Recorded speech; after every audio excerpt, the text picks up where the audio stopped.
Kestra has always had the option of being able to build your workflows with full code or no code. But in a recent update, the no-code interface got a complete overhaul, and now building flows in no-code has never been easier. So let's see if I can build some of the getting started blueprints without writing a single line of YAML. When we head over to the website, we can see a number of the blueprints under getting started. Now, I'm going to challenge myself to build 3 of these workflows without writing any YAML. First of all, we're going to start with the getting started hello world example.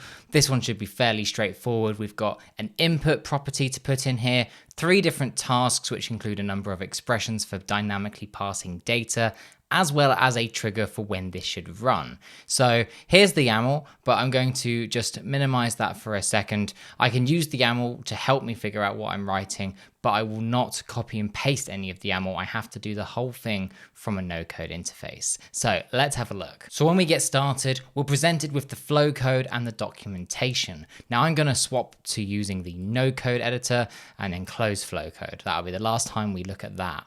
Now I'm also going to open the topology view here because I want to be able to see what tasks we have and what relation they have to each other. So now we're ready to start building our workflow with the no-code editor. First step will be to name our workflow, and I'm going to change the namespace here to tutorial. So now I can press save, and here I can again open my no code. There we go, like so.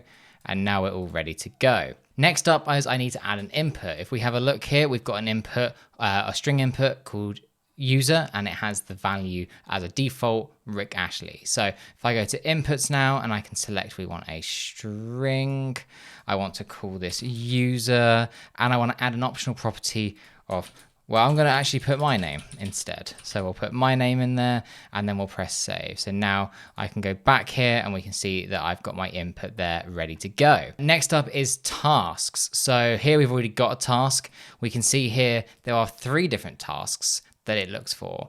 I need a return task, a commands task, and a log task. So let's start with getting that return one in. I'm going to delete the first one there. And then what I'm going to do is now put in a return task like so. This is going to be called first task, like so. And then optional properties rise, we're going to use format here, and format is going to just put thrilled. So we're all good there. We'll press save, and now we have our first task. So we're going to create a new task now. This one's going to be a shell commands task. I'm going to add that in like so. This one's going to be called second task, and commands wise, it's looking for us to add 2 different commands. So the first one is going to be sleep for, I think it said 0.42 seconds. And then we're going to add a new value in here, which is an expression. So this is an expression that's going to be string format that then Kestra will interpret as an output.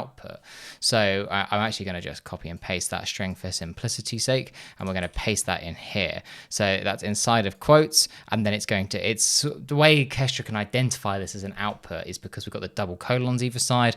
Then we're just giving it an array with outputs as the value, as the key, sorry, with the value then being the key value pair of outputs. So I'm happy with that. Let's press save there. One thing I do need to add here is just echo in front of our command. And now we can see we've got 2 tasks. I can just recenter the topology view as well. Now we just got to add our third task in here. This one is going to be a log task. So that one's a little bit straightforward. Third task. And here we're going to add a message. This message here is going to be welcome to Kestra, and then an output. So we can put welcome to Kestra, and then I can put my output in. So we're going to put inputs.user like so, and then I'm going to put on a new line, what was the text? We are, and then outputs.firstTask.value, which we know to be thrilled because that's what we set. So I can do that like so. We are thrilled to have you here. So as you can see from building this, even though I'm not writing flow code, I can still use the autocomplete here to help with expressions, which is a really useful part of being able to pass data between your tasks.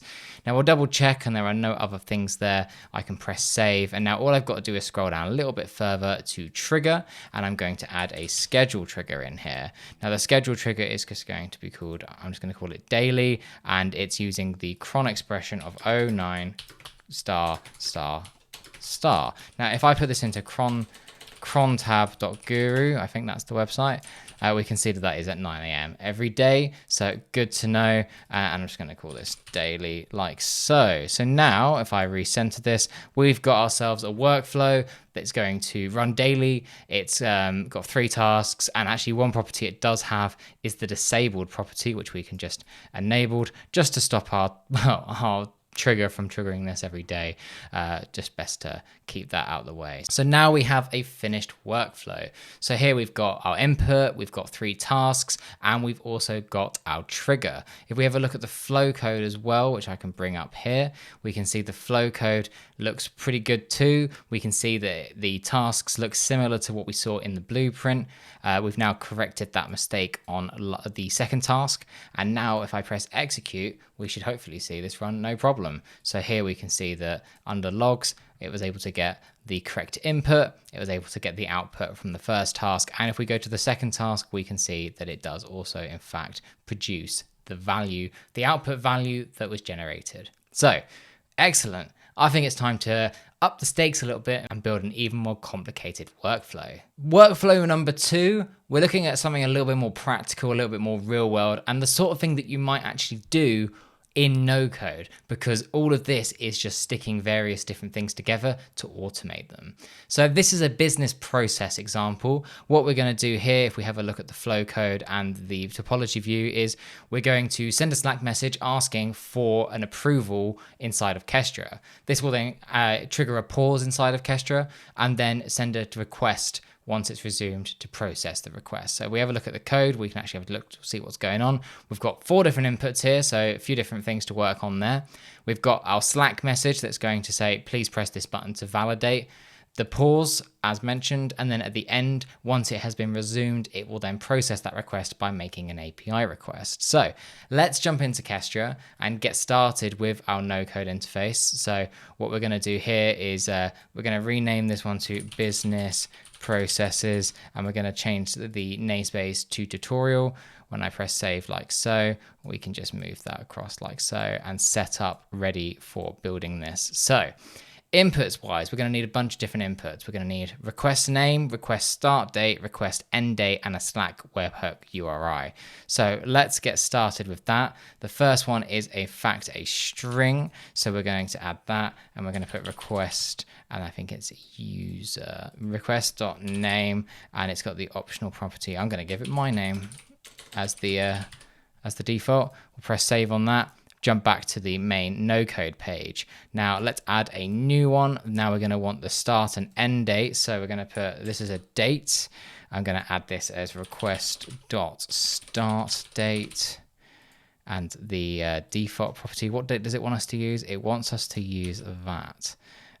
Okay, we'll add that as the default. Press save on that. Now let's create another one. This is going to be another date, and this is going to be request end date.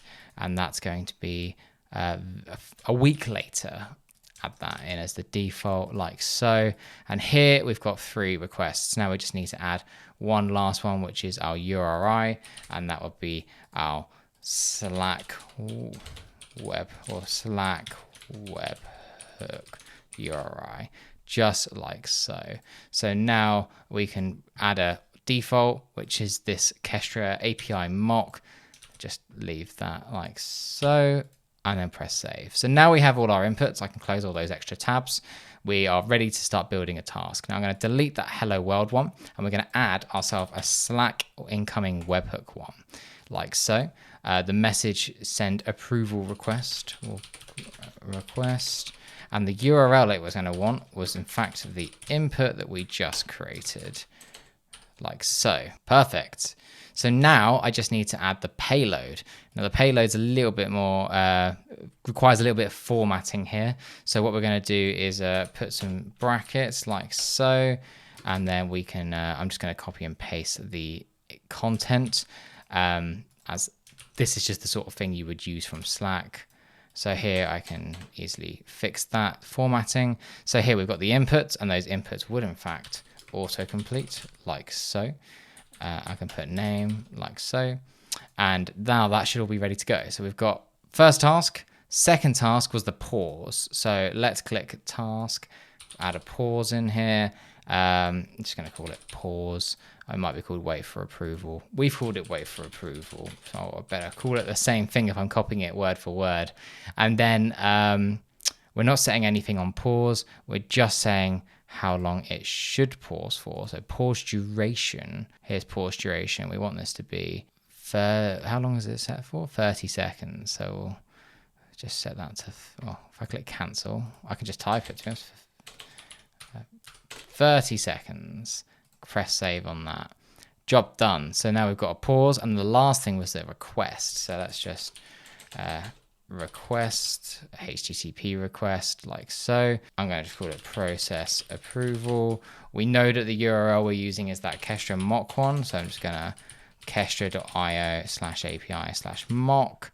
And then we are going to want to just send it a little bit of information. So we'll go to methods, set the method here to a post request. And then it also wants the content type to be set to an application JSON.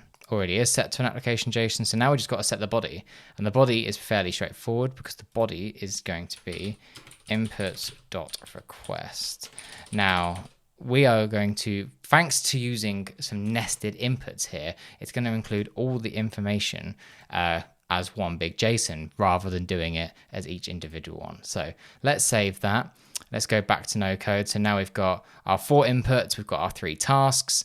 We'll just have a double check of this. This is 3 tasks. We've got a bunch of different information going on here. I reckon we're ready to execute this and see if this is ready. So here we can already see the inputs looking good. We've got the input dates. We can change those if we want.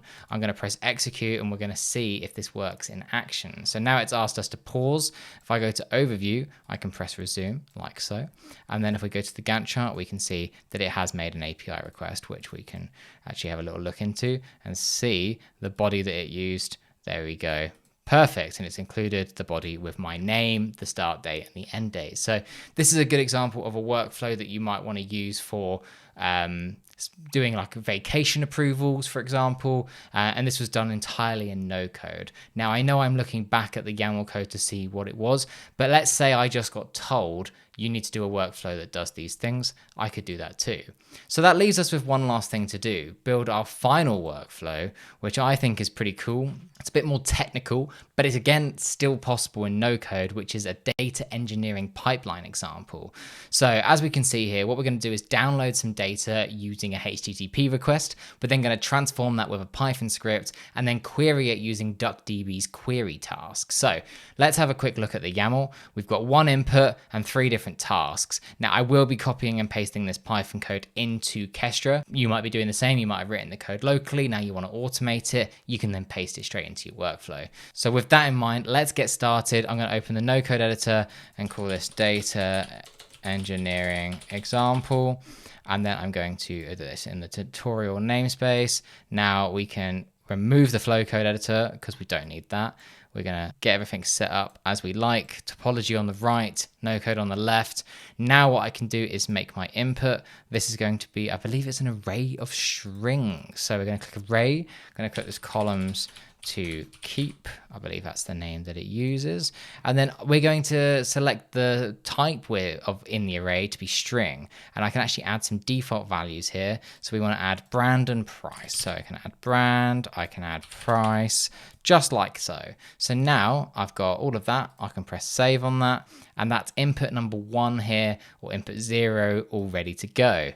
Now let's get rid of that hello task and create a new one. First step is to do I think we want to download the data. So we're going to download it using the HTTP download task. I'm going to call this extract. And then the URL that we're using is this dummy JSON one. So this is going to get us a nice load of data from that. So I can save that and we can just do a quick execution actually to see this is going to download some data from dummy JSON. We can preview it, big fat JSON, which we then want to pass over to Python. So all looking good so far. So back into this, let's go to our no code, This time we're going to add a Python task. This is going to be a Python script task, so we're going to write the Python inline. I'm going to call this transform. I believe that is what it wants to be called. And then the Python script, I already said I was going to copy and paste the Python script like so. I'm just going to pop it in like so, or fix the formatting. I've got the Python code here now written into the script property, which is required, but there are a few optional properties we need to add. Because we're going to be producing some JSON properties, we do need to add an output file. So let's just scroll down to output files, and we can find that here. We've also got an input file too. So let's add our input file here. It's an object. It's going to be called data.json. And we're going to use our expression here to retrieve that. So like so. We also need an output file. So let's scroll down, add that in. And this is going to look for any JSON file that is produced. So just like so. So that's the Python all sorted. Now we've just got to do the final step, which is the DuckDB. So now we're just going to add DuckDB query. As we're only making one query, I'm going to copy and paste all of the SQL that it wants. I'm just going to call this query, keep it nice and simple. Under here, optional properties, we can actually find the SQL property, and we can put all of the SQL in. Just got to fix the indentation again. And then we can also add our input file too, which is going to be from the Python code. We're going to call it products.json, and then we know that it's from outputs.transform. Transform has output files, and then it's going to be called products.json inside of that, like so. We can make that a little bit wider. And one last thing we've got to do with the input file here is finish the expression, like so. And then the last thing is just setting the fetch type. So the fetch type is currently set to none. If we look at documentation for a second and look at the properties, fetch type here, as you can see, when it's set to none, it doesn't do anything. But when it's set to fetch, then what it will do is it will output all the roles as a variable, so we can at least view them. If you put it as store, it then sets it as a file that you can download. I just want to be able to view them as a variable, so we're going to set that to that. So now, if we open the topology, we are ready to execute our workflow. So let's have a go. So here we're executing the workflow. We can see it's all run pretty quickly. If we go to outputs, this is where the magic's going to happen. So we've got that JSON that we originally downloaded. We can see in the Python that when we go to output files, the products.json has been, massively transformed here, much different to what we saw previously. We've got all the rows from the query task here. We can see the brand and average VAT price for each of them. So we know that this is working as expected. So again, another workflow built entirely in no code, but slightly more technical. And the best bit is, even if you are, perhaps enjoying the no code editor experience, you can easily switch between the two. So I can modify a little bit in flow code, swap back to no code. The choice is yours. So yeah, let me know what you think of the new no-code editor. Is this something that you would consider using in the future? Is this good for some simpler workflows, which are just used for sticking different APIs together, such as Slack? Yeah, I'd love to hear what you have to say in the comments below. But if you'd love to see more content like this, let us know in the comments below.